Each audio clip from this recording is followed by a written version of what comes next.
আল্লাহ জান্নাতি পোশাক কে সর্বপ্রথম পাবে, কে পরবে?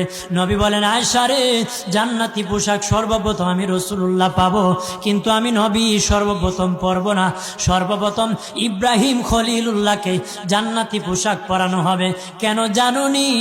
ইব্রাহিম নবীকে নমরুদের আগুনে যখন ফেলে দেওয়া হয়েছিল, দুনিয়ার সব ছেড়ে দিয়েছিল, বাড়ি ছেড়ে দিয়েছিল, সম্পদ ছেড়ে দিয়েছিল, মা বাবা ছেড়ে দিয়েছিল, এমনকি গায়ের জামা যখন খুলে নেয়, ইব্রাহিম কয়েক কাপড় ছেড়ে দিতে পারি, আমার আসমানের মালিককে ছেড়ে দিতে পারি না। ওই দিন আল্লাহ ইব্রাহিমের সাথে অঙ্গীকার করেছিল, ইব্রাহিম আজকে তোমাকে সকলের সামনে উলঙ্গ করে লজ্জায় ফেলে দিয়েছি ইব্রাহিম, তারপরে তুমি আমাকে ছাড়ো নাই। আমি কিয়ামতের দিন সকলের সামনে মুসলমান, বেঈমান, কাফের, নাস্তিক যারা তোমাকে উলঙ্গ করেছিল তাদের সামনে আমি আল্লাহ আনুষ্ঠানিকভাবে তোমাকে কাপড় পরায়া দিব।